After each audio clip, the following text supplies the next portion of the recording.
Start streaming. Ooh la la.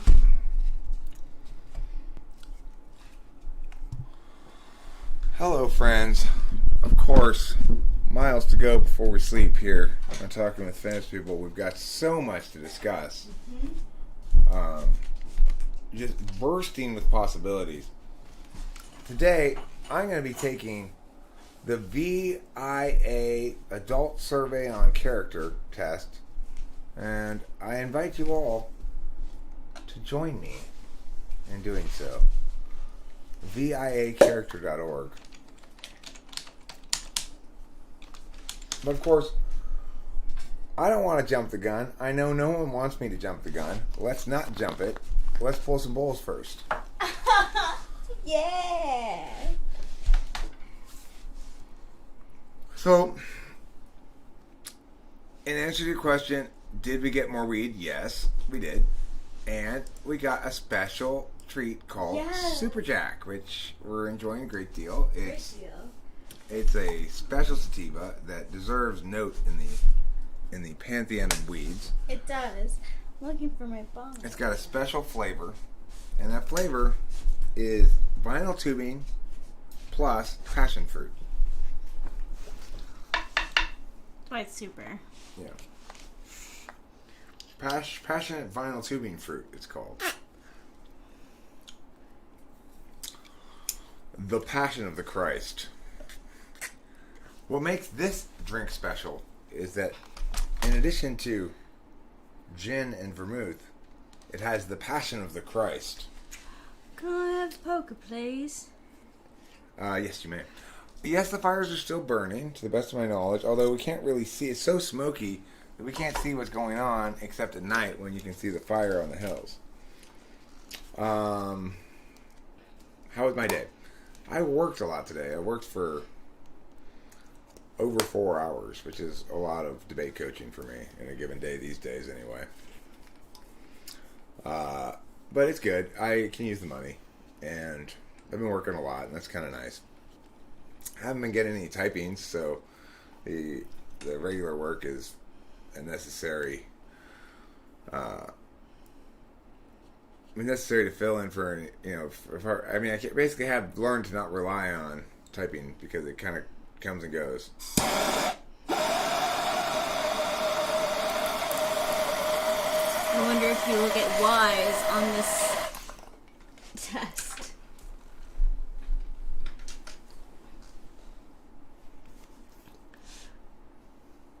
Oh, got it.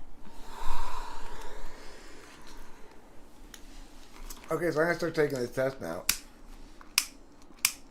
It's going to be an amazing, amazing time. We're all going to have an amazing, amazing time with this, okay?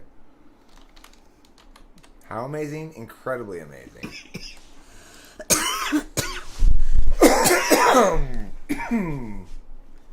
I experience deep emotions when I see beautiful things. Yeah. Although, depends what you mean by that. I always speak up in protest when I hear someone say mean things. Yeah. I come up with new ways to do things. Yeah. Yeah. Yes. Yeah. Up to a point. Yeah.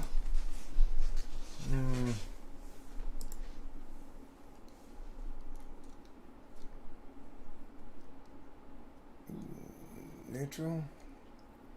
I would say like you. Yeah, okay, like me. Yeah, a lot. I do. Yeah.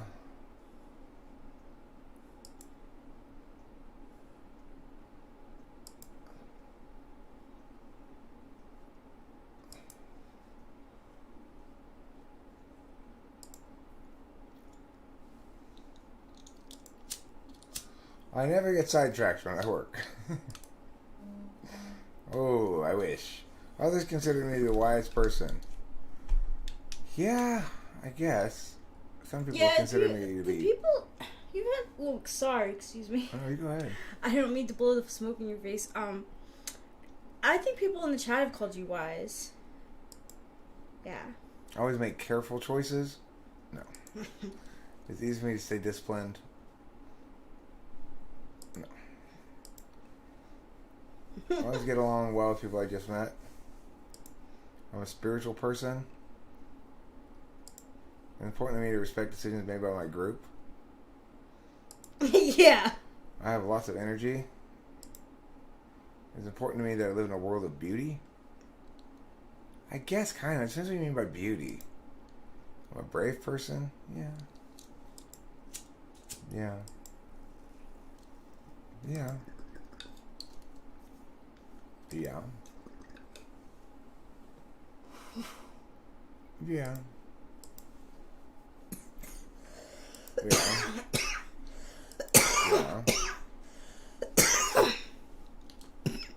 If I feel down, if I feel down, I see. Yeah. Yeah.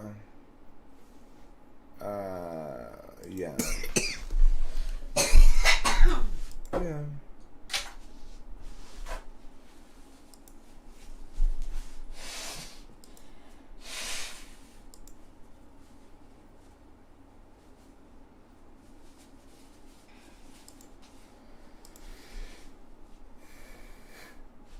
Always finish what I start.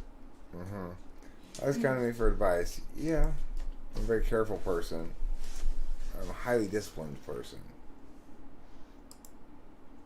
Well, I guess that's wrong. I have the ability to make other people feel interesting. Yeah, I don't necessarily always use it, but I have a calling in my life. Yeah. I support my teammates. No, not with that exception. I awaken with a sense of excitement about all today's possibilities. Yeah, by and large, sort of, more or less. Natural beauty in the environment? No. Frequent stands in the face of strong opposition. Yeah, I've done that. My friends have lots of new and different ideas. Yeah, I'm excited about many different activities. Yeah. Show people equally, yeah. Yeah. I mean, profound sense of appreciation? Come on. Who gets that profound every day? I'm not. I tell the truth even if it gets me in trouble, yeah. By and large. I know that I will succeed with the goal I set for myself. It depends. I never allow a gloomy situation to take away sense of humor. I try to have good reasons for my important decisions. I always try to help people in need.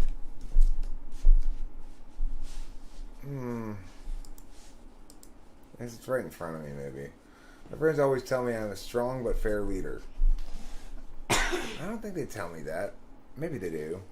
I don't think I perceive really as... People don't tell me I'm a leader, you know? I never miss the chance to learn something new. I often express my love to others. I've been told that modesty... I never quit a task before it's done. No, that's just being stupid. My friends think I'm wise. Yeah, Yes. I think so. I think that the consequences every time before I act. No, I guess my friends are wrong, huh? I do not give in to temptation. More or less. I mean, you know, it kind of is like me now.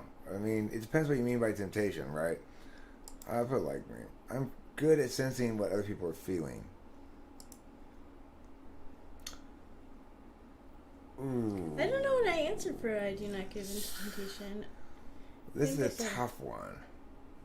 I don't think my faith makes me who I am. It makes it sort of frees me to be who I am in some way.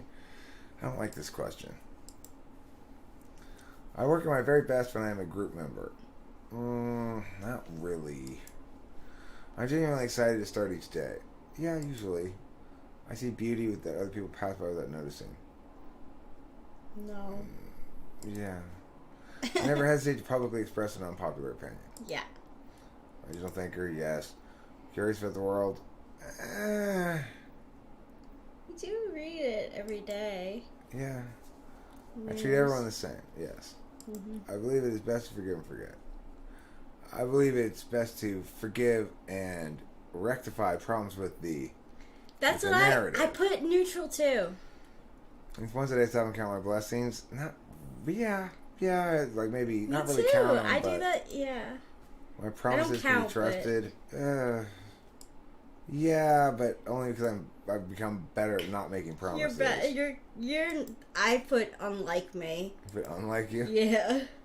Alright, well, Well, I because I think I'm a feel little like more. sometimes I'm a little more attached to my words, but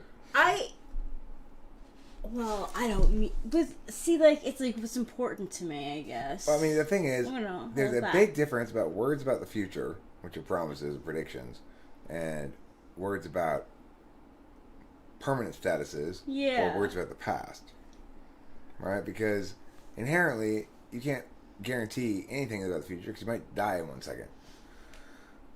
Not that you're going to. I know, but it's true. I mean, despite challenges, I always remain hopeful about the future. Very much like me.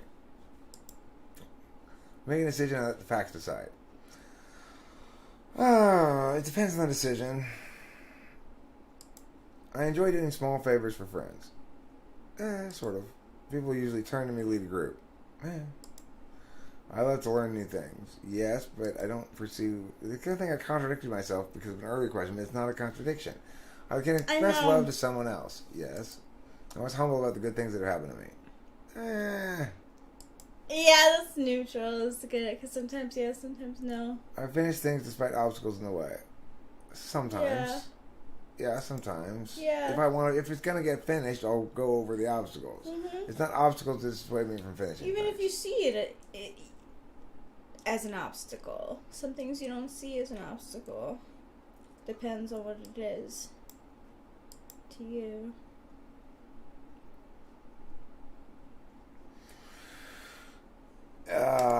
It doesn't sound like it, but yeah, more or less. I never want things that are bad for me in the long run, even if they make me feel good in the short run.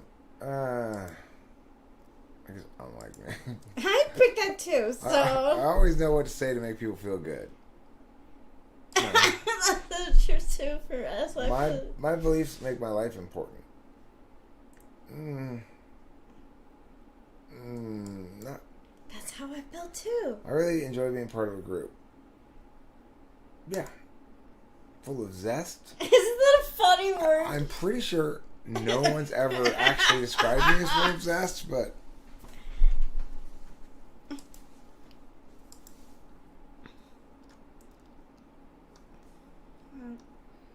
I have a confession. I lied on this part. you did. Yeah, I just didn't want to fill it out. Sure, makes sense.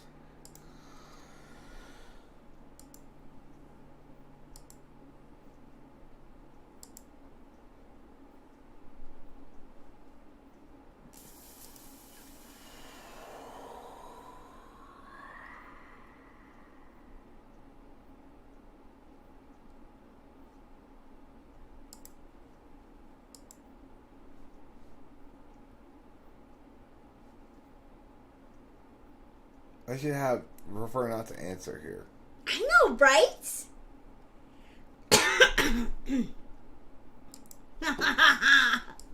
We don't. I'll just put that. That's what you really do make. That's what we're your birth baby. Other. Even more than that. Other. Yeah. Other.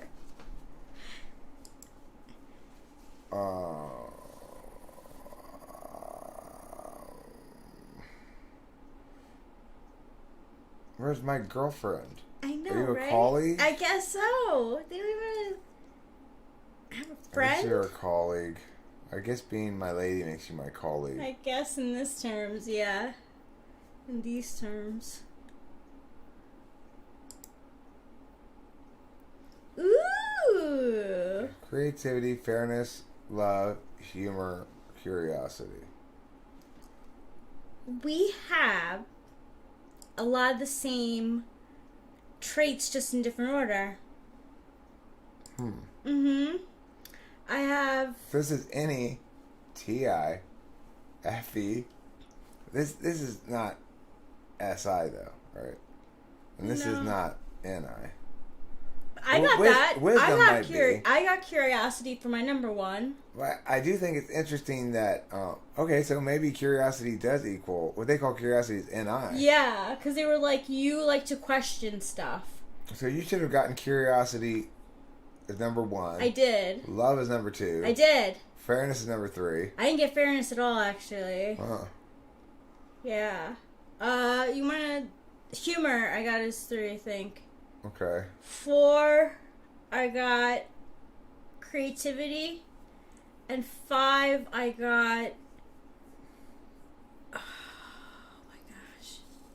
My middle strengths: wisdom, bravery, perspective. So it's like they fall into these categories, right?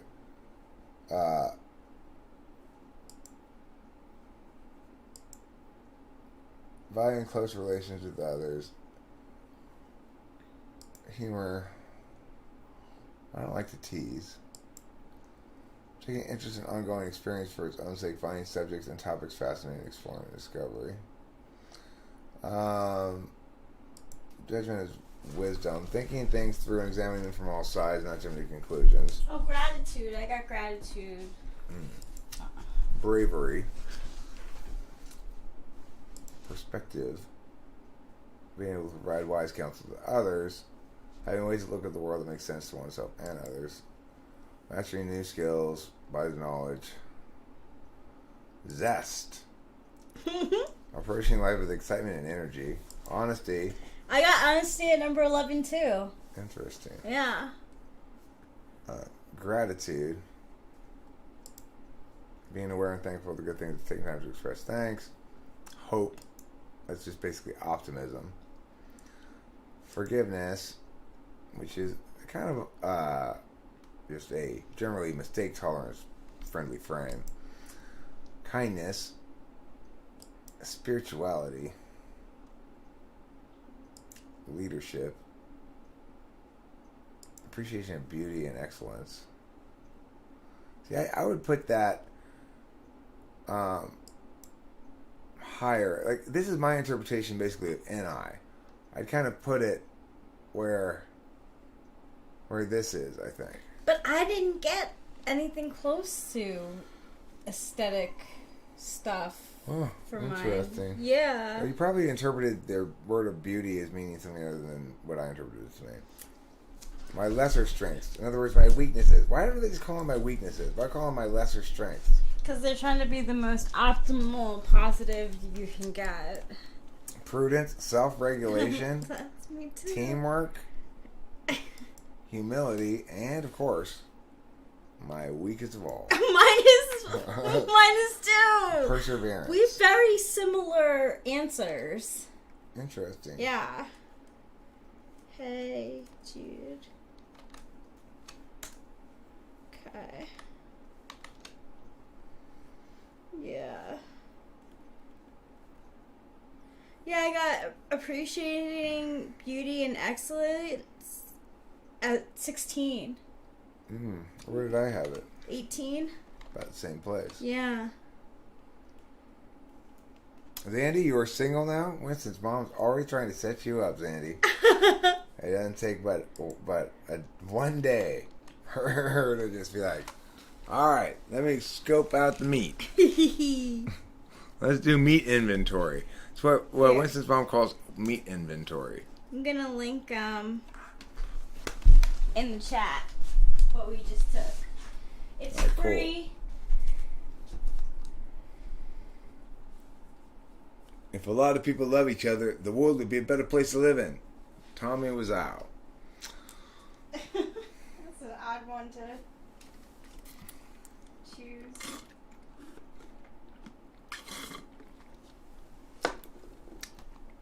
All right, Zandy, I'm gonna link you. I'm gonna link you to a song that I've picked especially for you to listen to bring my various character traits. One of them is wisdom. Okay, so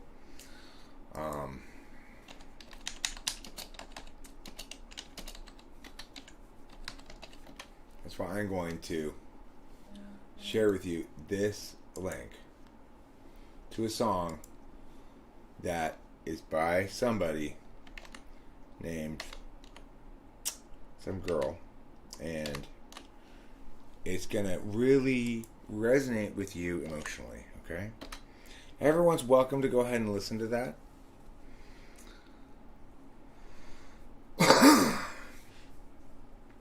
So, no, I did not send her Super Freak. I did not Rickroll her either. That link was specially chosen for Zandy as a show of the fact that kindness should be high on my list, okay? Kindness, so Octavia Silva. Number one? Yeah. You got kindness number one? Yeah. That is That's so not FI. fair. That is so not fair. You're not kinder than me. I'm sure you are. I'm joking. Oh, Octavia Silva likes your. Okay, I'll share mine too. Since we're doing this, do you mind? Of course not. Cool. I know I asked some weird questions. I'm sorry. It's okay. Fucking ISTJ was her ex, Lawnmower ISTJ. Now, when your dominant function is landing right on the blind spot of your purported life partner, that's called the boat springing a leak. Okay? Concurrently, when your partner's dominant function lands on your blind spot, that's called running out of tar with which you might plug that leak. Before that relationship's over, both of you got your legs dangling into the water below as a means of plugging thigh-sized holes in the bottom of the boat. It's not going to last. Rachel got curiosity, then love, then humor, then creativity. That sounds like 4 things right there that comprise a lot of our relationship. Curiosity, love, humor, creativity. Yeah, and you got those too. Mm-hmm. But I got fairness. That's also active in our relationship. That is active. We're both very fair. Mm-hmm. Oh, you've been listening to it already. Zandy, don't say, Eric, I'm way ahead of you. But of course, because of the good FE, Zandy starts with, that's so cool. Thanks, Eric. Instead of being like, shh. Yeah, I already know about that song. It's like somebody asked, can you come up with a song about sheep? And you say, Mary had a little lamb. Well, obviously, I mean, that's the first one that comes to mind. Obviously, I thought about that one, Eric. God. You could have taken that approach. Had you taken that approach, I would have said, wow, Zandy's in a saucy mood tonight. Can't view anyone's profile. What the fuck you do? I mean, clicking on the names doesn't take you anywhere for me. Yeah, I'm very well familiar with Super Freak. It's not quite, I would say it is not quite Snappy Shack worthy because it's just a little gimmicky in some sense, It's you know? definitely gimmicky. But it is kind of a good song. It's called Depression. Oh no. Oh. Don't worry, she's got squinty Asian eye laugh face. So that means it's a joke. She's laughing so hard it's caused her eyes to become squinty. Like that. Okay, I'm gonna send her a link.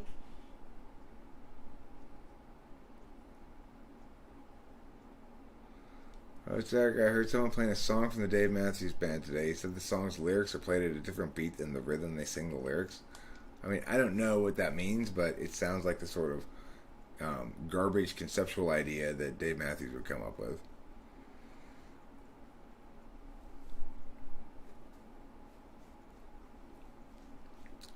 Alright, so most FI songs. Here's an example of a good FI song. This Will Be Our Year by the Zombies. That's a good FI song.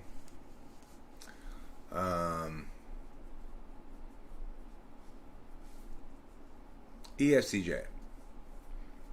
I mean, look, all the people who really piss you off in life, a good percentage of them are ESTJs. Anything by the Smiths. We were listening to the Smiths the other day, laughing at their lyrics. You know. Now I know how Joan of Arc felt. As the flames rose. In my head today. You know, I was thinking about how ridiculous it is. As the flames, right? Or the most FI song of all time actually is,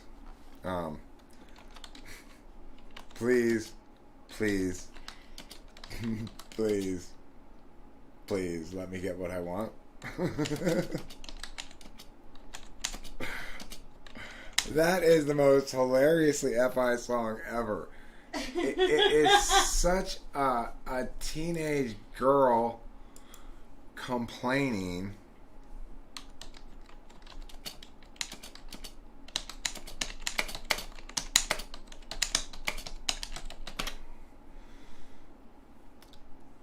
Good time for a change. See, the luck I've had can make a good man turn bad.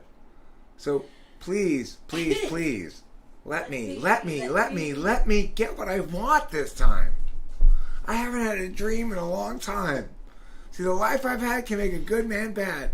So for once in my life, let me get what I want.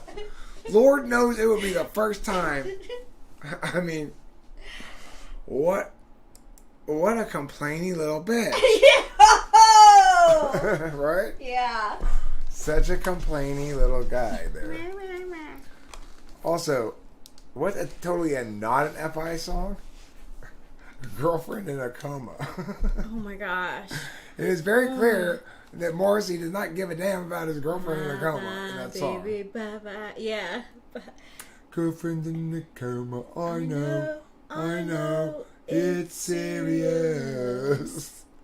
It's like someone saying, hey, your girlfriend's in a coma, shouldn't you go visit her? Bye, He's like, I know it's serious, but I'm totally gay. Yeah, it's like, I feel you guys talking about how serious it is, but like, also, she's my girlfriend, and I don't know how to take someone being in a coma. Like, right. And yes, probably because he likes boys. Eric did also mention that the lyrics are especially gaff. Yeah. I mean, another classically FI song is Radiohead's Freak. That is. I want a perfect body, I want a perfect soul, but I feel like a freak. You know? Yeah, that's INFP. Right? You think for him? Yeah. Yeah, I So, do too. you're asked here, if you were to pick a song in the world that was your own personal theme song, what would it be? It's a good question. I'm going to think about that one too. Huh. Good question. My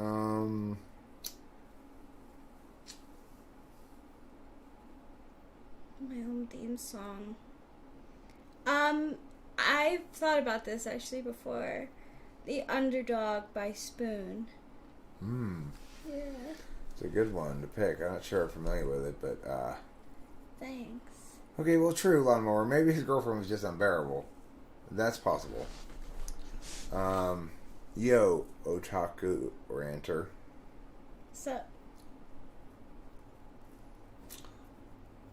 I'm having trouble thinking something off the top of my head. I gotta muse on this some more. one more that is conceivable, but Morrissey is like, isn't he out as gay? Yeah. Yeah. But the thing is, well, for a long time, his official position on it was he was celibate.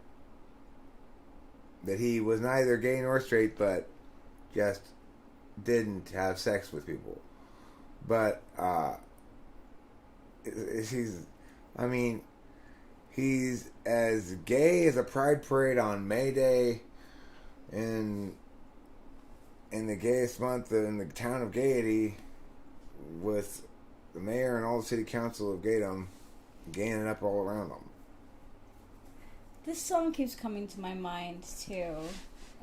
I guess maybe I'll have a list of songs that make me think of a theme song, but no, Underdog is A Day in the Life. I just love that song so much. It's when it gets to the Paul part and he's like, woke up, fell out of bed, dragged a comb across my head. I'm like, that's so fucking me. Like, living in New York, I'd have to like think on my feet. I know my theme song. Somebody Stop This Train by John Mayer. That's such a good one. I'm most identified with in gosh. more than any song in the world, especially when he Totally. says, I'm only good at being young. Yeah. It's like, punch me in the face. That's a good one. I'm glad I got. That's a good one. I'm glad I got. It came to me a single answer that's very definitive on the matter. Actually, it's the only song I can think of that I really identify with because most songs don't sing about things from my perspective. Yeah. Yeah. A Day in Life is only that part, really. I mean, the rest of the John Lennon part feels so like. I love it when he like punches you in the gut a little bit. That's funny, Desert INTJ. So can you recount your events from the morning? Yeah, I woke up, fell out of bed, dragged a comb across my head. Made the That's bus so and funny. 10 seconds flat. Looking up, I noticed I was late. And Mr. Bus made the bus. 10 seconds flat. On my way downtown and had a smoke. And And somebody looking out spoke. folk and I fell into a In a dream. dream. Ah,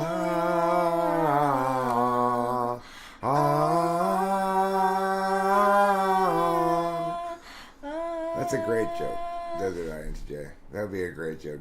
That really would be. It reminds me a little bit. It's nothing like it at all. But for some reason, it brings this associative memory to me of this thing I read in New Yorker magazine a long time ago about Steve Martin. They were interviewing Steve Martin, and he was talking about how he had ideas for when the next time they asked him to host Saturday Night Live, and he's like, "See, I've got this great idea. What I want to do is I want to stand up there, and I want to basically be like, okay, so have you ever been to the supermarket and noticed how many soups there are in the soup aisle? There's navy bean, there's tomato soup, there's cream of mushroom soup. So he just proceeds to list a bunch of soups, right? And then what he wants is for his voice to sort of duck down and a voiceover to come over, and it's him in his head going, man, these people are not getting this joke at all. This is going way over their heads. It's funny. Like, that's a That's hilarious so idea. cheeky. Yes. It's like, the thing is, of course, it's all in the timing, right? You push the list of soups, and at first it gets It's some like, laughs, and where's then the people are like, punchline? yeah, and then people are like, ah. And then the voiceover comes over. You're like, Jesus Christ, I'm bombing up here. I know this material's gold. I know this is funny. What's wrong with these people? Hey, Isaiah Rude. Good to see ya. Are you not on adequate amounts of amphetamines, Isaiah? Is that your problem? It's usually the problem. I was like checking out this chiropractor video, and he was using the fingers across the body for different sections. So now when I rub you, I know where to focus more, like what I'm focusing on as I'm rubbing you. Isn't that cool? Excellent. Thank you for doing that. This is Ron Boyd's. I'm not sure I've seen Cheaper by the Dozen. You But gotta see it. I would like to see it. It's Chuckle. It's thing a is, chuckle. the weird thing about Cheaper by the Dozen is I read the book when I was a little kid, quite young, because it was one of my mom's favorite books when she was young. Oh, And I so didn't know it was a book. She shared it with me. And so I have a weird SI relationship with Cheaper by the Dozen. It's quite an old book. It was written a long time ago. I think, yeah. I really like. No, I think actually Steve Martin's peak was during Father of the Bride. I think he really, because he was like in his, I don't know. mid to late 40s, kind of towards the end of, like, Which one are you talking about? Father of the Bride. That was a good movie. Yeah, I think that was really... He got so much accolades for that. So many accolades. I tell you, what happened with your essay? Did your snappy retorts put them in their place, or what? Can you explain why Rachel is an ENFP and what TI you see in her? I'm not trying to put forth an argument here. I just keep seeing people mention her being ENFP and like, oh my gosh! I can't believe this is still an argument. I mean, the thing is, it's like... Okay, so, first of all, TI third slot, like every third slot function, is selfish. Now, if you have any in the third slot, then you're going to be able to identify that as somebody who wants to blah, blah, blah, blah, blah at you, but not necessarily listen. So it's much more demonstrative in some regard than TI in the third slot, which is less likely to be displayed. Rather, TI in the third slot is somewhat selective in its application. It applies TI, when Rachel feels something's unfair to her in some regard, it's usually a matter of straight up equity. For example, Rachel's somebody who's much more likely to care whether you get the same number of presents over whether you get the exact presents you want or something. But the thing is, Octavia Silva, the most important thing I want to address here, and I sort of addressed your question a little bit, but is that it's the wrong question. So it's going the wrong direction. Why is she ENFP? We don't see extroverted intuition in the dominant slot. We know what that looks like, and it doesn't look anything like Rachel. And even if you wanted to claim FI was a tool function, then you need to differentiate. Like, okay, so why is she FI? Where do you see the FI, right? The TI as a judging function, remember, it correlates with FE. It goes with FE. So FE makes things socially acceptable, or to make, basically socially acceptable. TI, it makes them defensible, which means you can win the argument when it's not socially agreed upon, right? So obviously an INFJ is going to be more about FE than TI because it's their tool function. TI is going to be selfish. TI is not an extroverted function, so it's not going to be as easy to spot and display as NE in the third slot, for example. However, the thing to note about that is the number one thing about Rachel being an ENFP that tells you right now that anybody who says Rachel's an ENFP doesn't really understand cognitive functions. Because you have to deal with the fact, it would be potentially a reasonable thing to argue, and you'd have a good enough argument for it if they were saying she's ENFJ because the TI is too weak. Okay? Because the thing is, she doesn't display any backslot qualities of a relationship with TI, which is to say, kind of countervalued. She doesn't display using an interested calculus. In fact, she doesn't consider her own feelings hardly at all. She's very clearly FE. So then the real question is, well, why think she's an NE dom? What you see from her all the time is NI in the dominant slot. When I ask her questions, she gives me very singular answers. It happened just the other day. I asked her a question that was fairly open-ended, and she gave me such a straightforward, like bump answer. I was like, this sort of made me giggle. So, I mean, the thing is, everybody wants to say Rachel has bad TI.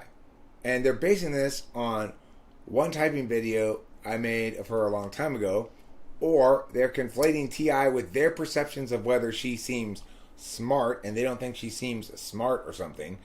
But that's just a misconception of her. And the fact is,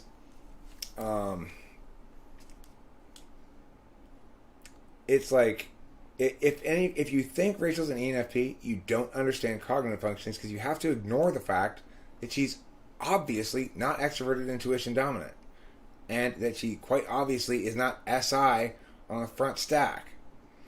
So it's like, the thing is, that's the problem. TI is not a good way to distinguish between people when it's 3, 4, 5, 6. You can identify 70, 3, 4, 5, 6, 8. You know, those That's slots so are difficult. difficult to distinguish because they don't end. Their results don't land somewhere on the spectrum of possible skills. Also, I have backtracked somewhat from my former faith in the TI test to be immune to skills development. Especially after I typed this ENFJ the other day that had quite good and developed TI. It seemed like very good third slot TI. I could still tell it wasn't second, but it seemed like very good third slot. Well, why? Well, because he was a former LD competition debater. So he learned how to do that. Yeah, he actually... And so, sorry, could I will do that. I will address this in a second, Isaiah Root. I want to manage this particular issue here first and clarify on it. So the bottom line is with TI, you can tell usually if it's 1 or 2, or if it's polar, and anything in between, you have to realize that it's not necessarily definitive. It might seem more like, 8th, which tends to be a little bit weaker, or 4th, it tends to be a little bit weaker, or it might seem stronger like 3rd, but it could be 4th, like that ENFJ guy. So I just... and the ENFJ guy came to Eric, actually, saying, hey, just so you know, my TI is really good because I... He didn't explain to me why until the next time I talked to him. Yeah. The first time I talked to him, he gave me no explanation as to why his TI was so good. No. I just well, it's too good for ENFJ, you must be an INFJ, you're clearly all these other things. Yeah. So the good argument against my typing of Rachel would be, she's clearly FE, she's clearly NI, but you've typed her the wrong kind of NFJ because her TI is not good enough, so she should be an ENFJ, which is why I typed her ENFJ in the first place. But the fact is, I was not acknowledging that the range of TI abilities, or test results anyway, within the 3, 4, 5, 6, 8 category is the same as it is with other functions. It's not really, not exactly the same. I think TI is a little bit more definitive if they don't have any kinds of experiences, but it's basically the same as with all the function tests. It's very difficult to distinguish between those ones because they can express in varying degrees that aren't definitively linked to that slot.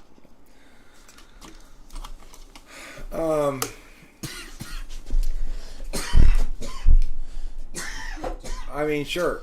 I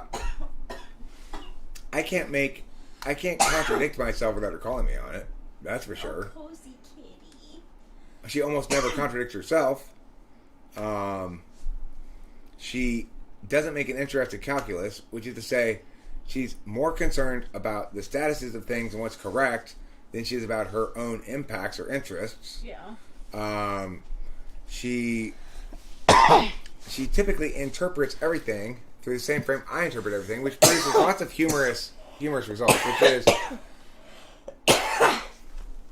she's operating under the assumption that other people know what they want and are judging her for failing to meet their expectations. Yeah. Meanwhile, I'm doing the same thing. So, we had an experience earlier today. She got out a peanut butter crackers to eat because she was hungry. I said, we'll go to McDonald's soon. We're going to go get weed right now, and then we'll go to McDonald's on the way there. So, of course, what happened is this. I didn't actually say that, though, Octavia Silva. I said, I'm talking about FE right now. So, I assumed she was getting the things out because she was trying to tell me, basically, she's trying to get me in trouble because she was hungry and we hadn't addressed lunch yet, and I was sitting there tweaking out on whatever I was tweaking out on, and I might get lost in that, and so she was kind of being like, come on, Eric, now I need to eat. But it wasn't anything like that at all. No. Meanwhile, when I mentioned that we were going to go to McDonald's, she thought I was trying to tell her, well, don't eat that because we're going to go to McDonald's. Yeah, of course, I wasn't so trying to say that at all. I was trying to say, basically, don't be mad at me. I'll attend to that soon. She was saying, if I eat this, will you be mad at me? Because, why? We're both thinking about things from an FE perspective. It happens all the time. All the time. We note it all the time. Yes. It's like... we laugh at it. Yeah, we laugh at it because we're always having conflicts that are based on the fact that we're playing defense against something that's not going to happen. Namely, We're we're not on the interested in same busting each team. other's chops. Yeah, we're all the same team. Yeah, we're not gonna bust each other's chops. No. But that's the basic FE frame. It says, Yeah. I'm going to assume that I'm fine, but subject to scrutiny by others. And as a consequence, I'm going to make sure others who somehow in this FE mindset are themselves not fine because they get upset about things. So in that regard, not fine. But who know what they want and unlike us, are fussy about it. So basically, being in an FE frame assumes FI. You're dealing with FI people. The fact that Rachel's FE is, to anybody who understands FE properly, FETI properly, is pretty much indisputable. So then it lands as to where your TI is. And it could be fourth, could be third, sure. But she's an INFJ because she's clearly an introvert. And everything else says INFJ. She's got pretty decent SI. If she were an ENFP, I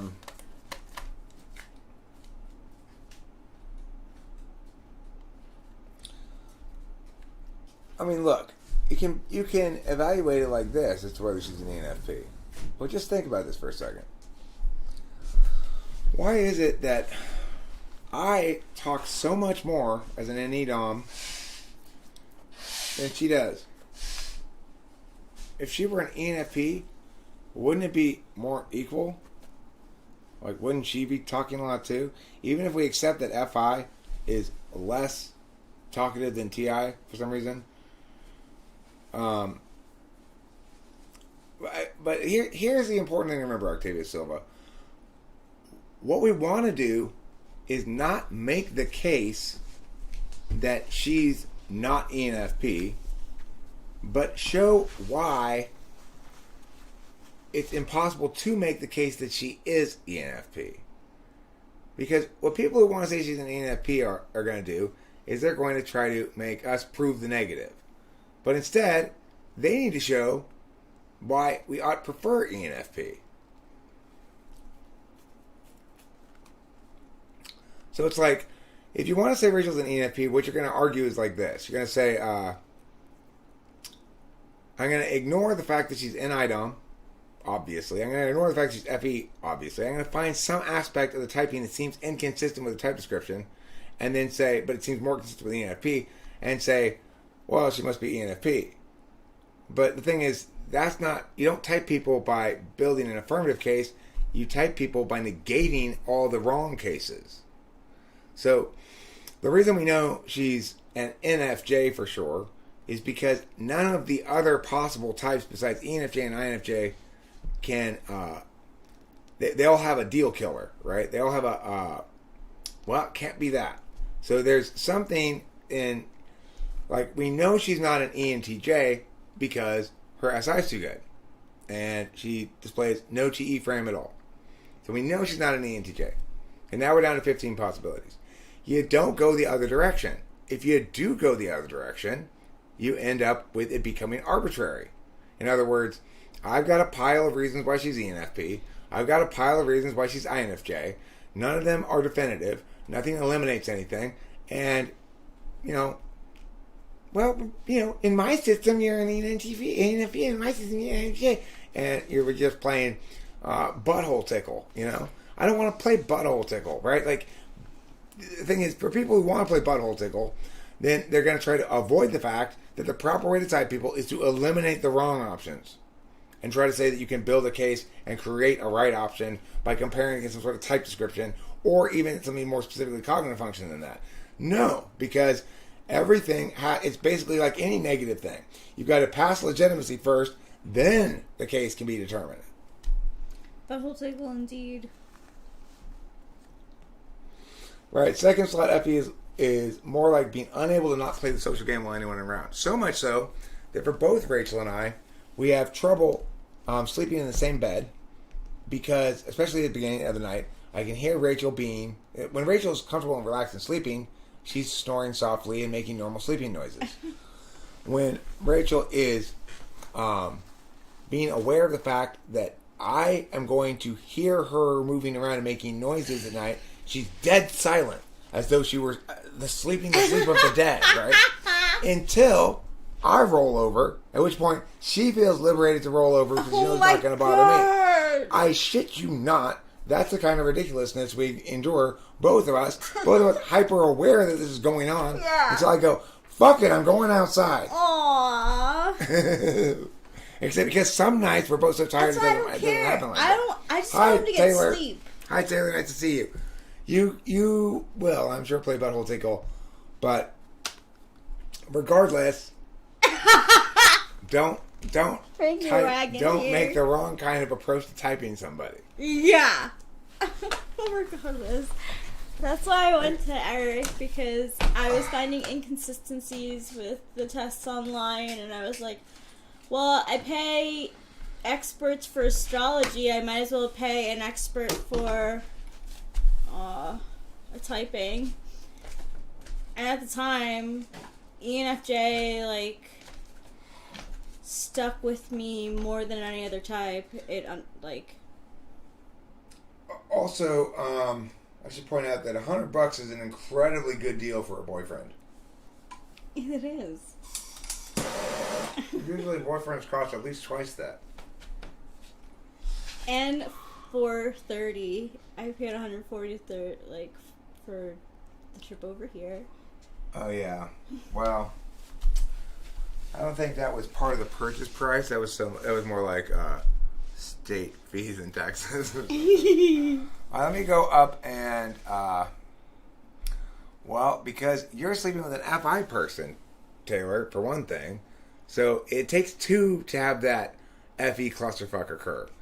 If one person can count on the other person being FI, they're not intuiting all that shit the whole time. Yeah. And so you can comfortably relax. Yeah, it's like, I feel bad if he doesn't get the amount of sleep that he needs. And he's thinking the same thing. Like, we're both aware of each other in the bed. Like, we're both aware that we're aware. Yeah. Neither of us want to say anything in case the other person's about to fall asleep. it's not until... It's a nightmare. It's not until my medicine kicks in do I actually, like, conk out. Seriously. So I'm going to read Isaiah Rude's Story of Triumph, okay? Ooh, yay!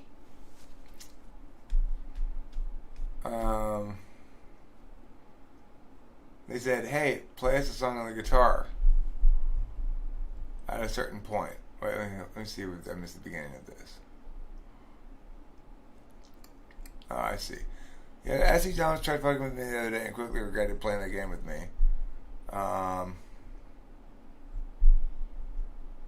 They said, hey, play a song on the guitar at a certain point. The context would show how that was an insult. And I busted out a song called Suck My Cock. Morris was there, actually. They ran off at the end of that interaction. That's how I knew I won. That's cool. That is cool. Me likey. Me likey too. So, I mean, the thing is also, she does align with truth more than her own feelings.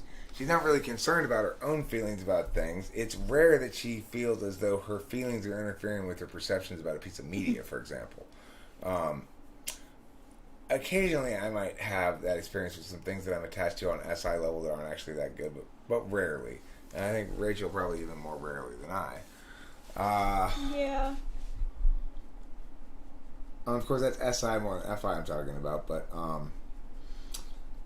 it's like, okay, well, I can always tell when Rachel, like, if I'm messing around with something,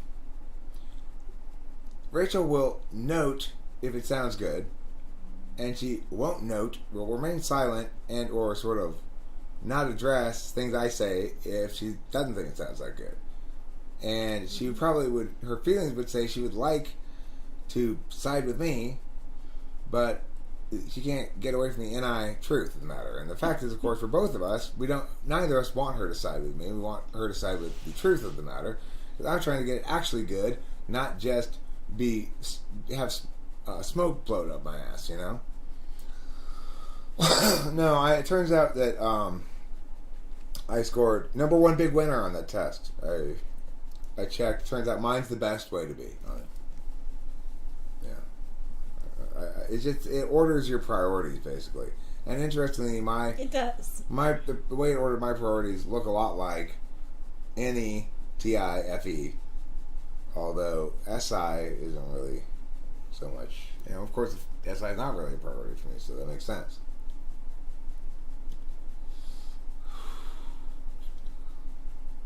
Are you tickling a butthole with Tim's mom? Is that your insinuation?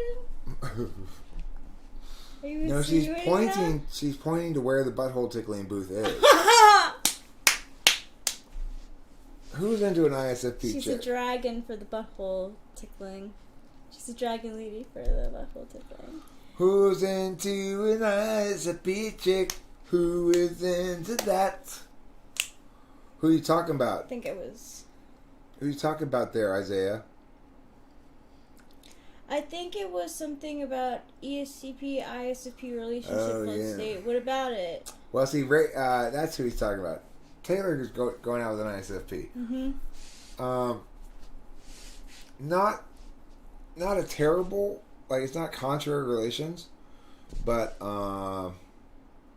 it's what you call your semi-dual, I guess. In actuality, a semi-dual, in that if Katie were an ISFJ, that would be ESTP's actual dual, not socionics dual. Supervisorial? Yes. Well, Taylor does need a lot of supervising. So maybe it's just as well. Mm-hmm. Every relationship is different, you know. So Katie supervises Taylor, right? Yeah. Because Because, like, Katie's PP TI is supervises Trouble. yeah. She's always higher than him. Like, even if she'll let him chill on the deck sometimes now, but PP has to be above Trouble or there's problems. FI Dom on FI Polar definitely sounds like a sexual position. And thank you, Octavio Silva, for the thumbs up reminder. Let's do this. What are we doing? I like to do things with multiple O's. You're buckling Tut's hole. Who's Tut? King Tut? Have you traveled back to ancient Egypt to buckle King Tut's hole? It's odd. Odd choice of how My to use your son time was travel. a Boy Scout, and my daughter was a Girl Scout later, a camp counselor like Rachel. Did you go to summer camps? I want to make it clear, I was never a Girl Scout camp counselor. They would have not tolerated me there. I worked for a smaller camp at the church. The local church had a summer camp. It was like from, I think, 8 to 3. And, like, it was really fucking fun. A lot of, like, I believe I worked with, like, probably my supervisor type. Now that I think about it. She took the lead in, like, being like, okay, line! And then I was the counselor that was like, when they were like, can we play with your hair? I was like, sure. So it was a nice balance of, like, structure and freedom for the kids. And I ended up babysitting for a lot of them, too. So, yeah, camp counselor. I want to talk about my experience in a secular boys choir called the Pasadena Boys Choir. when I Ooh, was a yeah. kid, from like 8 years old to about, 14 or so, a little before then. That's a long time. Yeah. Anyway, my point is, I spent all those years in a boys' choir with these 2 adult male choir directors, and none of us, from all I can tell, not one of us ever got molested at all by anybody. I mean, so That is a very good thing. it's like, you got to figure, if that were a Catholic choir, a Catholic boys' choir, I probably wouldn't be able to say that. I would agree with you on that. But, in my secular boys' choir, we had camps up in the woods, right? Like, Did you? And, oh yeah, and you know, it's like the choir directors would come in and tell us these myths, basically, these myths about the region. Like, the thing is, here, boys, you got to remember, there are wooers here. And what wooers are, they're these creatures who come around the dorm buildings when you're sleeping. You can hear them. They say woo woo, and they eat this kind of plant around here. So you know, might be listening up for it. But I guess then you know, like the older, it's probably for the younger boys, and the older boys would come around sometime after the younger boys been sleeping and go woo woo woo outside the thing, right? It was great. It was all great. It was nothing. Fun. There was nothing tawdry or seedy or underhanded about the whole thing at all. Except, you know, it's funny. Later on, when I was an adult, my dad had sort of thought back about it and realized that those choir directors must have been homosexuals, even though they didn't really act like it at all. And at that point, he asked me if I had been molested. Hey. I said, no. Just because they were homosexual doesn't mean they're molesters. It's like being a homosexual doesn't make you a child molester. No. I went to 1 year. I went away for camp, and I made some friends. It was like 1998, around there when I went away to camp. So like, I was like going through the changes and stuff, and I made some friends, and I was always excited to get mail from family and stuff, so that was fun. But other than that, like, it was an all-girl camp with one male director. Yeah. Was he trying to help the girls? Or was he No, above? He was above like board? a total noob. Oh, he was like, what the hell am I doing in this job? He thought he was so dope. He had this Jeep that was zebra striped. That is pretty tough. Yeah. I don't know, maybe he was like at one point, but he was so by the book. I definitely made his summer a little bit more difficult, that's for sure. Not on purpose. Actually, definitely on purpose. But The thing is, I'm sorry. you know, choir camp was very had a lot of not supervision.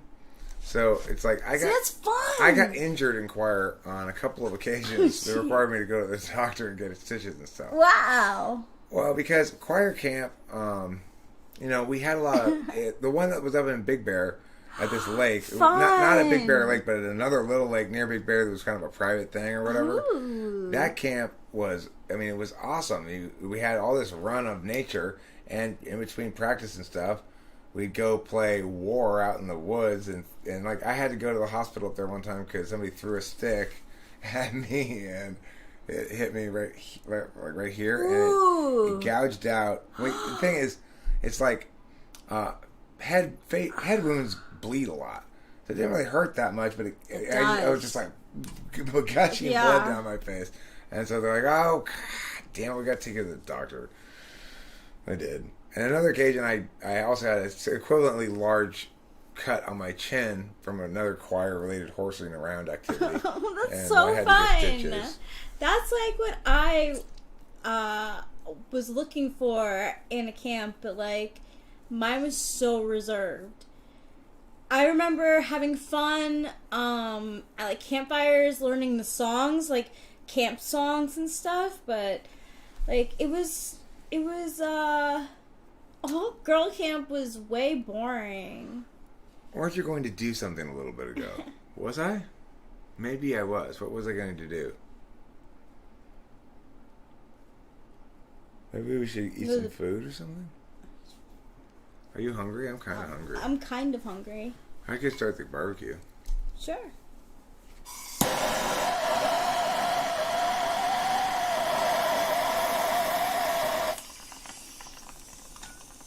I actually slept in an all-girl dorm to my freshman year of college, and it was so dull. Non-stop scissoring. It was so boring.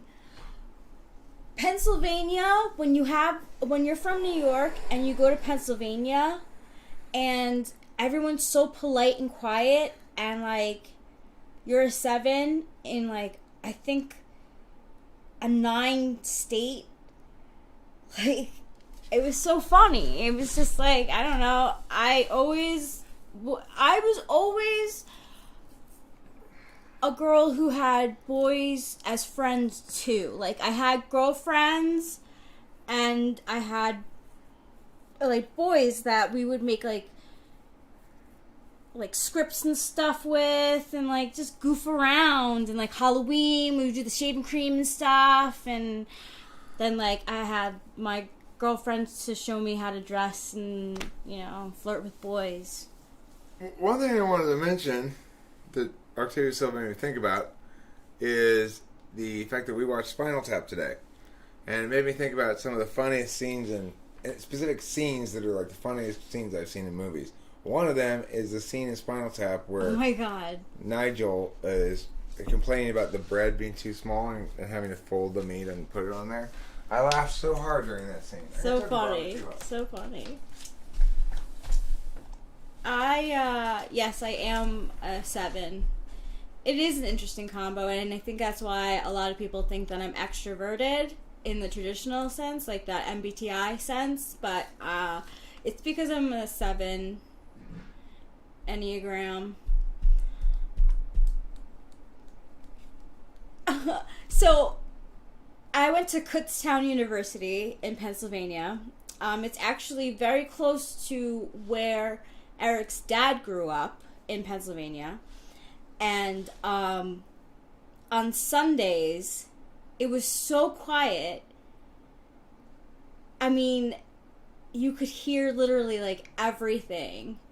And in the morning, you get woken up by hooves like of horses because the Amish were going to church. Yeah, Destiny. Yeah. Yep, and I went to Hershey Park also as a kid, and Eric's dad grew up in Hershey, Pennsylvania, so we were able to talk about Hershey, Pennsylvania a little bit also, which was fun. That is Fun Flow State. I have done that because I was like, all girl dorm. We can have like guys over past like 7 o'clock. I'm like, that's such a crock of shit. Like, I'm already bored. Not any dick. I'm gonna die of boredom. No. I'm joking. Okay. It really wasn't like that at all. It was like I was really looking for people who knew where the party was, and I don't mean like. What I mean by party was like I was looking to get drunk and make friends and mingle and because like that's where I knew best how to make friends was at parties, you know? But my freshman year was my all girl dorm room was like a hallway, I think like 12 girls. And, like, no one even talked to each other. It was weird. Hey, Curious Kyra. And, like, you know, I can't really complain because New York was just a bus ride away, and I used to take the bus home a lot. And my roommate at the time also, I think she's an ENFJ. She introduced me a lot to her friends. She made sure that I wasn't lonely, which was really nice. She would, like, be like, hey, I'm going home for the weekend, like, my friends are home too, do you want to meet them? And I'd be like, yeah, I do, let's do that. She was really nice. Her name was Katie Carl. We had a lot in common. Her birthday was a day after mine, and we bonded over that.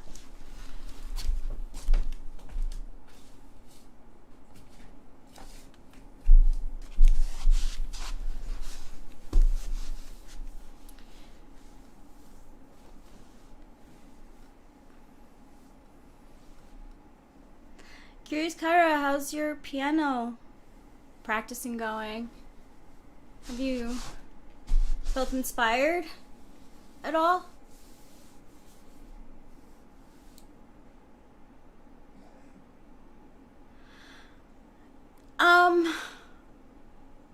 He's a wing 8. I think I'm a wing 6. I get nervous during, I do know about the wings, is the answer to that question. Yes, I do. And I do think that Eric is a 7 wing 8 and I'm a 7 wing 6. I think that because I'm very passionate about sports. And there was a time in my life in high school when the Yankees were like, you know, like a really tight team and winning a lot. But I still, like, they were known for like a team like that came back a lot. And I would bite my nails from watching the Yankees because I was so nervous. And Eric told me that his mom, who is a 6 Enneagram, used to like bite her nails or bite something when she would watch the game too. And I was like, I definitely get that. 13 air attack and 9 hell attack bases are located statewide. Ground Forces, California University. I don't... Cool.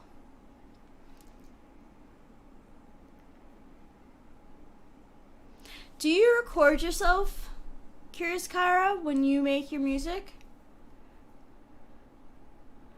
If I could get Smuggled In After Midnight, it was fantastic because all the other Borg girls would start wilding out. I can only imagine.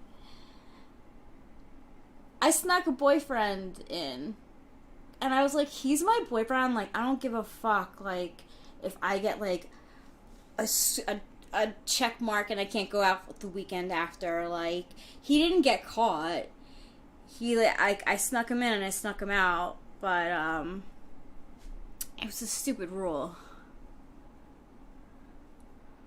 18. I was 18 when I was, a freshman. And then 19 that spring. My birthday's in January.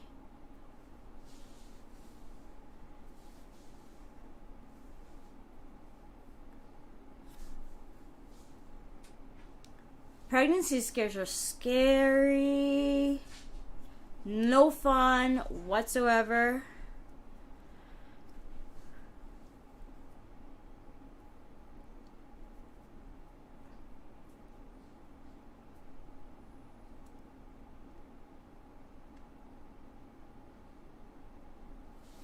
Flow State, how is Twitter doing? I used to have a Twitter myself.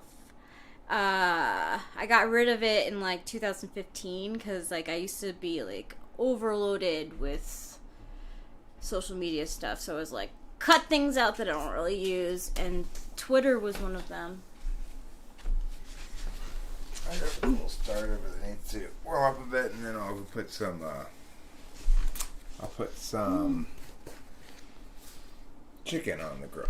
Ooh, that sounds good.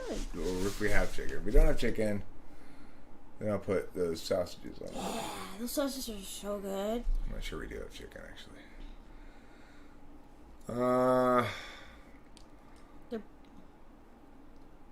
Yeah, she's not really that close to Victorville. You know, this is close to the fires.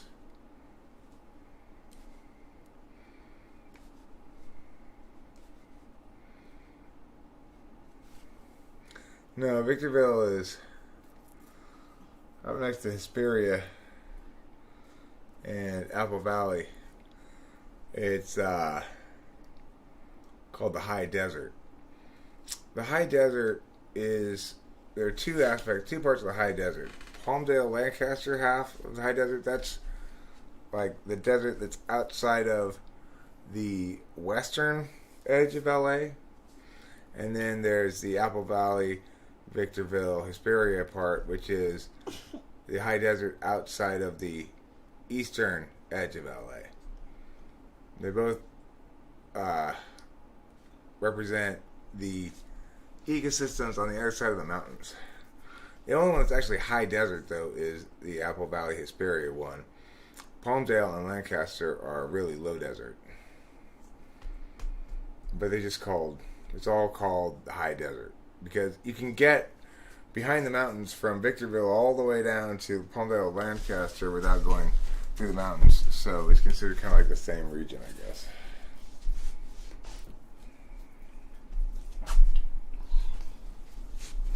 I was here in northern Azusa.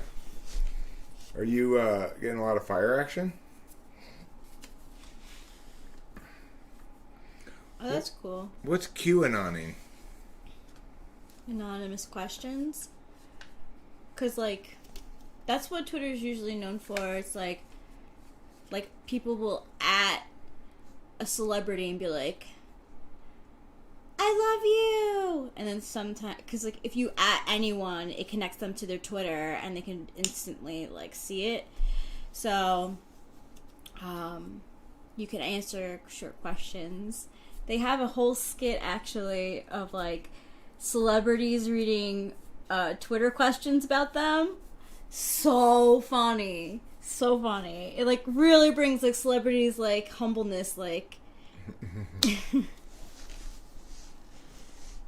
Their egos, like, boom. Well, I've got exciting tables. It's more of a compilation of short documents than it is an actual book. But It's worth looking at. it's got lots of interesting things in it. I'm trying to work on. I have a debate, a book that's in process, but I haven't worked on it in a while. But I plan to continue working on it. It's more explicitly a book that explains everything in kind of a narrative arc that goes from meow to meow. You know. When I first had Twitter... Sure. Go ahead. Yeah, you could definitely get a copy. You should. I would recommend it. I looked at it, and I like it. It's colorful. When I first had Twitter, I thought it was cool because of the questions and stuff, and I actually got a response from a comedian that I followed at the time, because I used the word ish, and he was like, is that like a new term that people mean for something? Is that good or bad? And I was like, trust me, it's good. And it does mean shit, like, but then I didn't get really, like, it was slow moving, so I got rid of it, and I found more popularity on Instagram, but even that, like, I deleted a lot.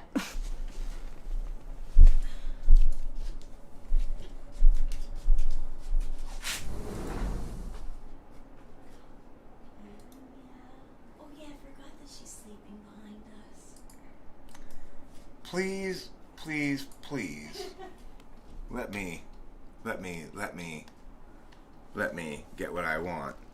Lord knows it would be the first time. Oh, Morrissey, you kooky guy, you. I'm sure it couldn't possibly be the very first time you've ever gotten what you wanted. F-I, baby.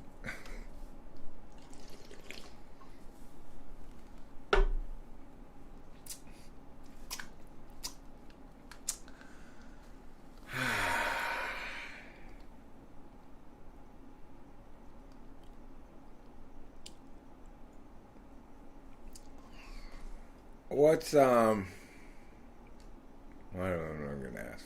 I'll have to look it up if I want to know. QAnon is the idea that Trump is secretly trying to stop the global satanic pedo cult while the deep state Dems and some Republicans try to stop him.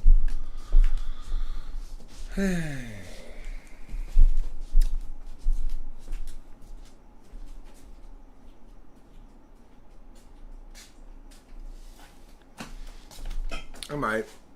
Conceivable. Right now I'm tired all of a sudden. It's like I'm not in the mood to commit to any more activity at the moment. I worked a lot today. Yeah. I hear you guys. I hear you. I'm not nixing the idea. I'm just not committing to it at the moment. Let me sleep on it. Yeah, who knows if you're gonna watch that, right? Alright. People want me to type lawnmower for free, which is not impossible, not out of the question, but.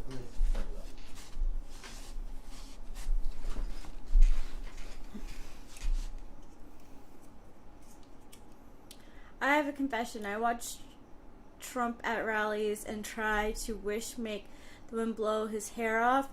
I even twitch my nose. It's windy in Nevada tonight. Winston's mom. There's a clip. I guess it was I don't know. I look for stuff that makes his hair go like that too. I don't know how it stays on, but that's funny. Yeah. It is a tendency of behavior running Fox. Eric said that Pukoki, who's another INFJ on YouTube, has deleted her videos before. It's like a trend for INFJs. I had my most success on like Instagram too. Like, I had one really good day where Sarah Jessica Parker liked my comment, and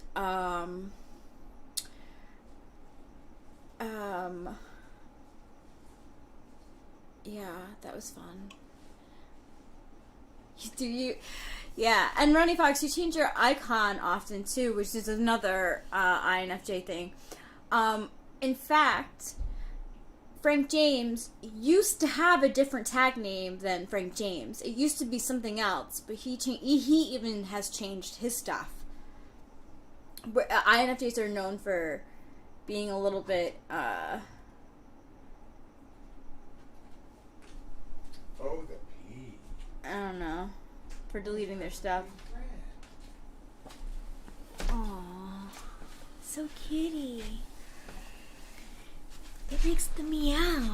So I saw the military helicopter, Kyra.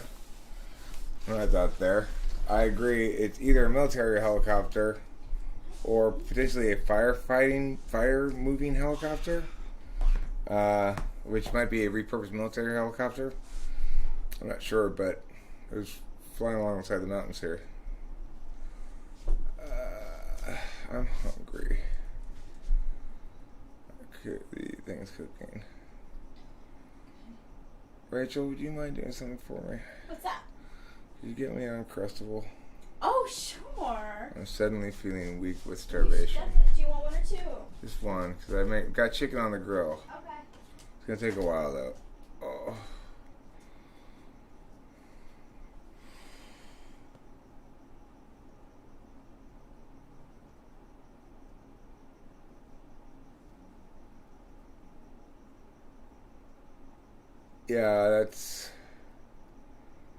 Yeah, exactly, Freddie. I feel, it just sort of hit me all of a sudden, like I was dying.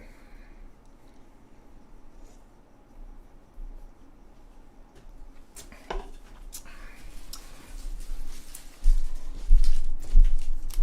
thank you. You're welcome.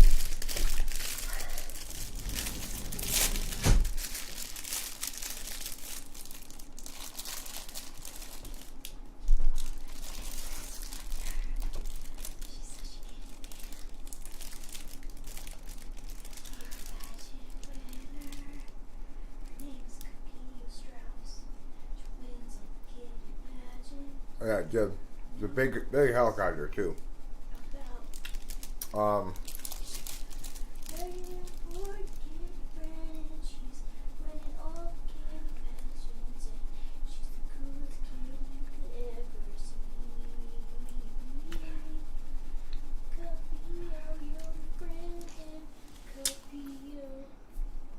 My guess is that they're transporting firefighters with it.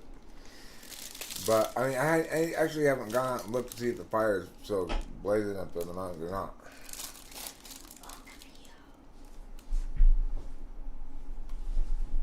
So true.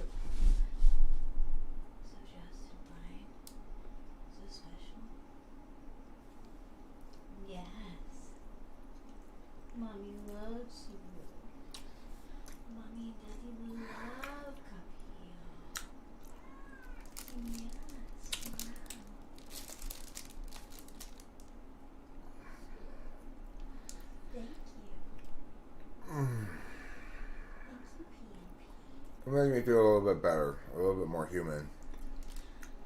Eat a little bit of this. That makes me feel better. Thank you, darling. You're welcome.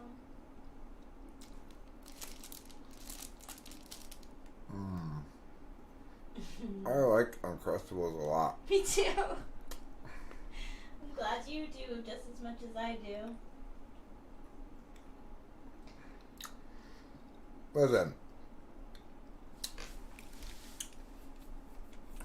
I don't want to guess anything about lawnmower type from the shop. I have been wrong before when I said somebody's seen. Like I thought Kyra must be an ENTP when she first came around here So funny. because she seems so obviously ENTP in her randomness and her jokes and stuff. No, INFP.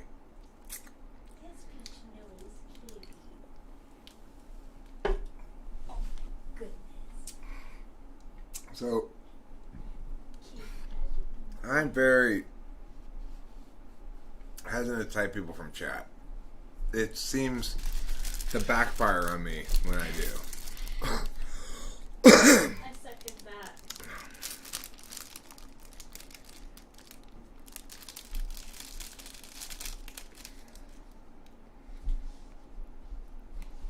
What if on CS Joseph's next video he's all sweating profusely with a vein on his forehead screaming into the camera? Why, what would have set him off? Yeah, what did set him off? What would have in scenario, I guess.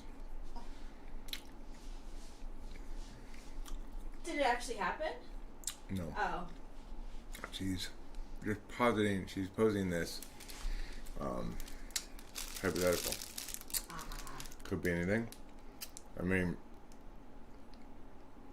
wouldn't make me think anything, just must have been mad about something.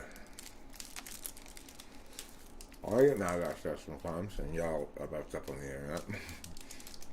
I've been known to do that.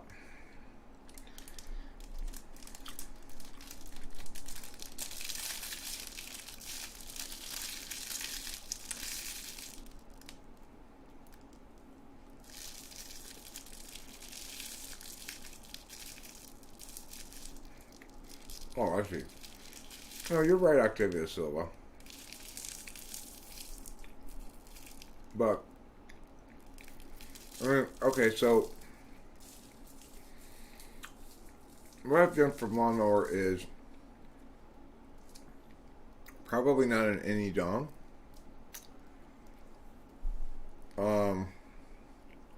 And probably not any tool. I feel comfortable saying that.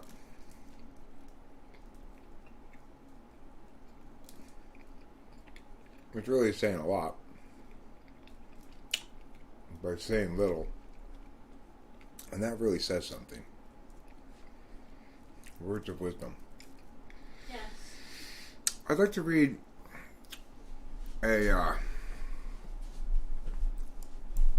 card from the case I'm running in debate that I thought is incredibly relevant to our current life, even though it's somewhat of an older card. Let's see.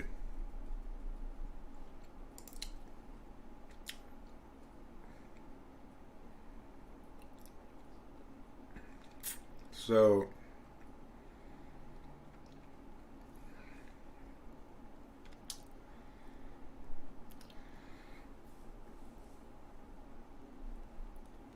I'm reading, and one of the things that my debater is going to be running is this K here called Apocalyptic Rhetoric K, which I will bring up behind me in the thing here.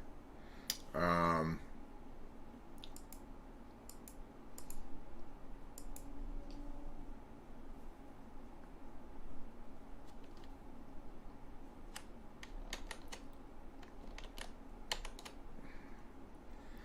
see.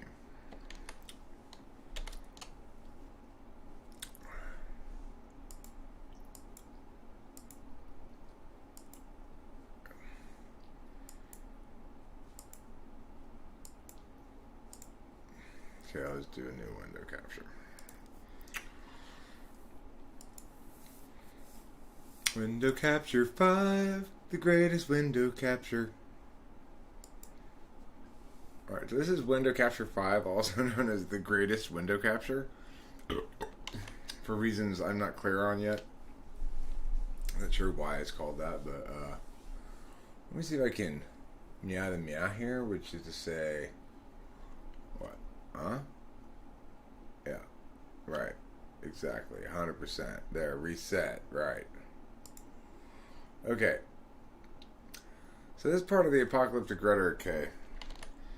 And what you can see here in this exciting document is first this card and then the other card. Now this is about particularly running a Oh, I'm sorry, Pee-Pee. I didn't mean to scare you. running terminal impacts on the compulsory voting topic. So people say like compulsory voting leads to nuclear war. It's like if we don't have compulsory voting, we'll have nuclear war, which is obviously nonsense. So this is part of a response to that kind of rhetoric. And what it says here, the first card's pretty interesting. The second card's really going to blow you away, though.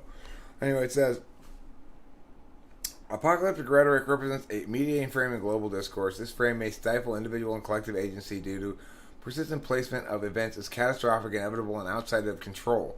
Explain why some individuals take a fatalistic attitude toward their agency. Moreover, apocalyptic framing helps us understand the alarmists and the naysayers are influenced by pre-millennial theology, which foregrounds the world-ending moment that precedes the second coming. The narrative's apocalyptic discourse typically posits a tragic ending, beyond which human choice is superfluous, a final judgment that forecloses all individual judgments. Like God's wrath and nuclear war, the apocalyptic scenario is so much greater than humanity. Now, if we go down to the next one, well, that's not the next one, but the one after that. Well, this is interesting too. Fatalistic and optimistic views coexist in some conceptions of apocalypse. Disaster represents a desecration of the sacred world, and it's to be resisted with all one's passion. A tragic apocalypse is characterized by resignation to a foretold ending, but comic variations posit that time's open-ended, allowing for the possibility of change. If we just do this one thing that must trump everything else, right? Taking a comic perspective, humans are responsible for a course of action, changing the disastrous outcome foretold. Though apocalyptic rhetoric is associated with religious fundamentalism, scientists, environmentalists, journalists structure their discourse on variance. Now, this is the card that's going to blow your mind. No, not this one either. This one right here. But this is a good one too. So, Murphy and Faust 9. Apocalyptic framing limits believers' agency to acting in accordance with prophetic directives. Rather than encouraging material action or behavioral change, being a true believer resigns the community to inaction. Ultimately, such a discourse polarizes readers who are forced to choose sides because they were not given more nuanced options for addressing the issue.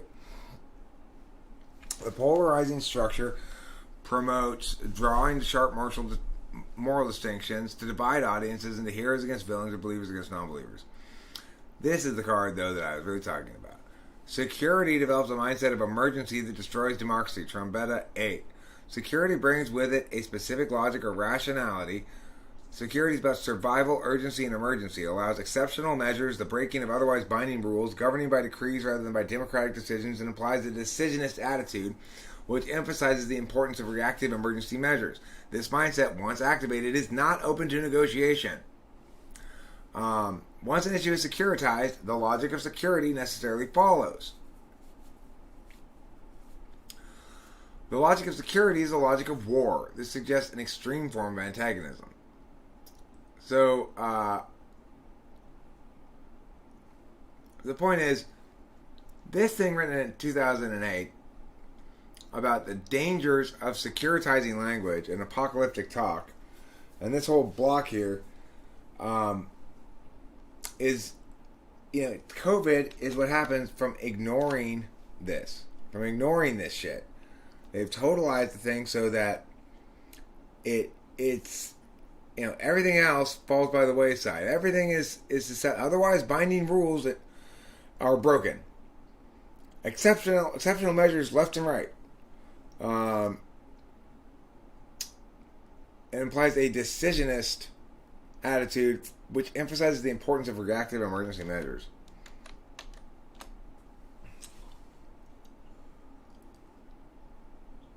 So the thing is, this was written in 2008, and we can see COVID demonstrating that people didn't listen.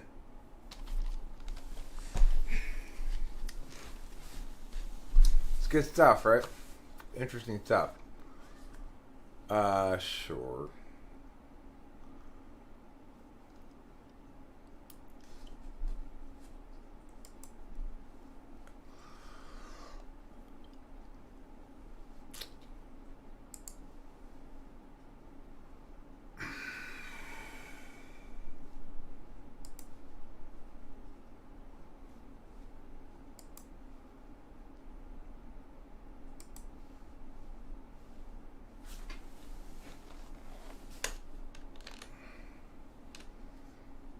All right, so what I'm linking you here right now is what we call the KNEG, which is to say, this is how we're planning on dealing specifically with plans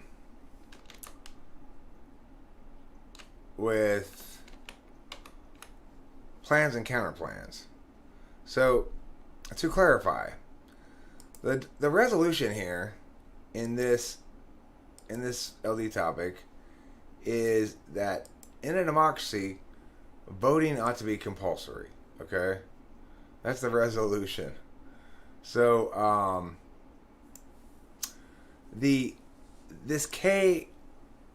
NEG K document here is specifically designed to address the following reality: that even though the resolution says is a whole resolution kind of resolution that lends itself to a truth testing paradigm. In other words, is it generally true as a general rule for democracies that they ought to have compulsory voting or not? Is basically the question of the resolution. But people will affirm this resolution by, instead of answering that, they'll say, well, I can actually, I don't know where it is. I downloaded it, huh? Let me see if I can find it. Hold on. I can share with you the Harvard Westlake, or one of the Harvard Westlake apps, the initial Harvard Westlake app before they're going to modify it, of course.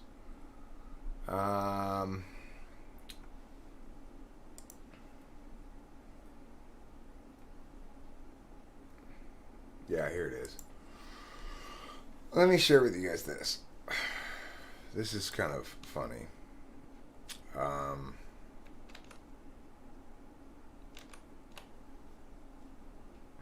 mean, it's kind of funny.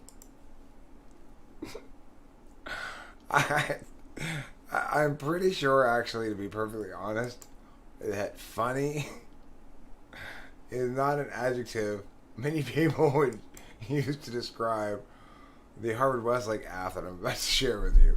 So this is the enemy, okay? This is the app that they're running. I think it's funny in the sense that it's like, I just want to like go, you fucks. But probably if you're looking for laughs, it's not like this. I'd recommend the book Cruel Shoes by Steve Martin. That's a funny book. This is not actually a funny document per se, but I will share it with you nevertheless. So what you can see here with this one is why we're having this KNEG, because this is the sort of thing a lot of people are going to do. They're going to run plans that purport to affirm but don't really affirm the resolution. So I'm just like, hey, sassy pants is what I'm like. And they're like, "Ooh, are you talking to me?" And I'm like, "Yeah, I am." Just like that. So anyway, we see this is the Harvard Westlake, which is like the best co-ed school in Los Angeles County. The hardest to get into. Contention 1 is Indian democracy. Indian democracy is threatened by growing authoritarianism. Contention 2, or 1B, you might say. Indian democracy is on the brink. So this is called a brink argument, which says Now is the time we have to act, or else this shit'll go down. And if we don't do this, basically, you're trying to make it urgent and key, Brink and key. So 2 is Brink, 3 is key. This is policy debate style Lincoln Douglas. Okay. This one, this is an inherency argument saying if we leave the status quo alone, then it's just going to get worse and worse, and we're going to have low turnout causing parties to fracture and occupy power producing blah, blah, blah. Here we have that Indo-Pac nuclear escalation is uniquely likely now. Recent airstrikes, structural incentives, etc. Right? Okay, uniquely likely. Right now. Okay? Now, let's see. Guess what? Democracy is the crucial factor in preventing Indo-Pac war, obviously. And even a small war between India and Pakistan will cause extinction. So, it's like if we don't stop this small nuclear exchange between India and Pakistan, everybody in the world dies. Okay? Now remember, they are now saying at this point, if we don't have compulsory voting in democracies, everybody dies from global nuclear war. The only way to prevent this from happening is to have compulsory voting in Guam, for example.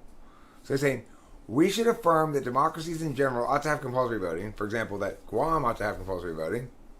Because if Guam doesn't get compulsory voting, India and Pakistan will initiate global nuclear war that causes the extinction of the species. But if we do agree that Guam has to have compulsory voting, then this horrible apocalypse won't happen. This is why we're running apocalyptic talk. Because this is the kind of bullshit they're running. Right? Indian democracy is key to global peace. The continued resiliency of Indian democracy is a rebuttal to Western liberal democratic theory. So, in other words, one reason that we have to agree that India is key to global security and stuff is because, it's on the wiki. Everybody puts there's something called a debate wiki. And the debate wiki is where you publish your own AF on purpose so that it's generally considered good manners so that people can prep out your AF a bit.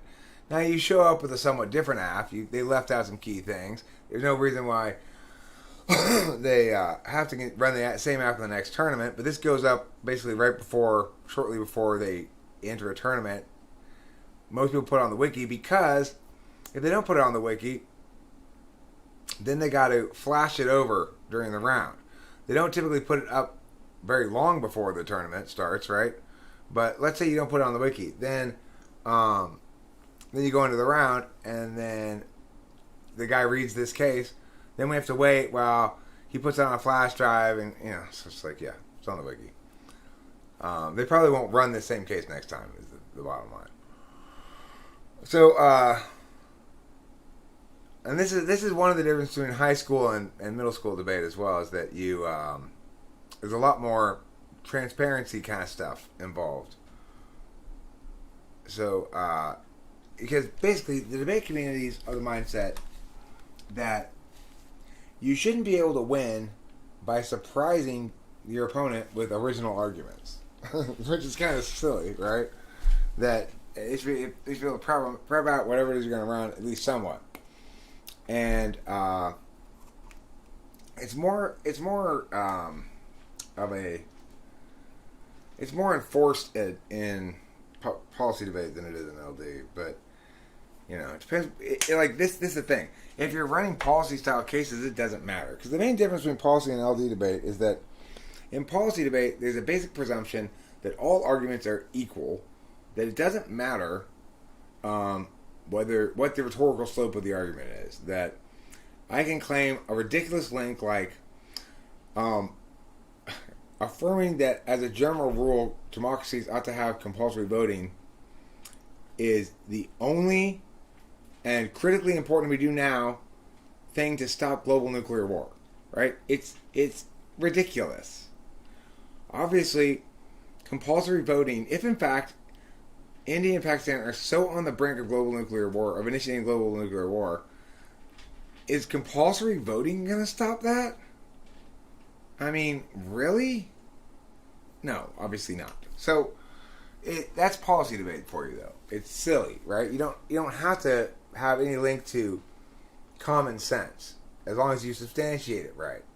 Lincoln Douglas, however, is a values debate, which means you're dealing with normative claims more than anything else. It means you mostly need to be logically right.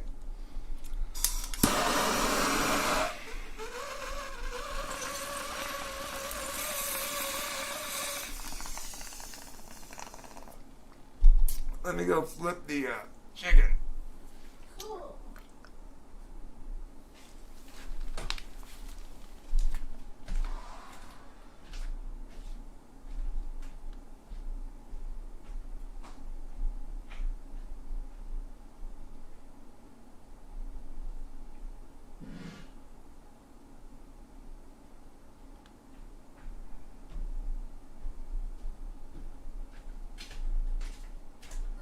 Flash your light to, as they say in Japan.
Oh, I feel like I have a stomach ache. Maybe I got to poop. Maybe. I had a big poop earlier. It was really quite gratifying. That's good.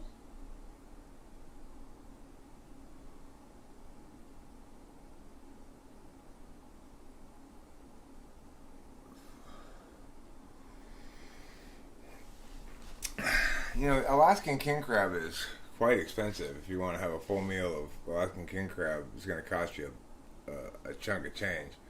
And you'll probably only be able to get it frozen. I would love to, at some point, you know, go have actual fresh Alaskan king crab, like fresh off the boat cod or something. That'd be good. Yeah, I'd have that. But as it stands, it's frozen, and the price, I don't think it's worth it.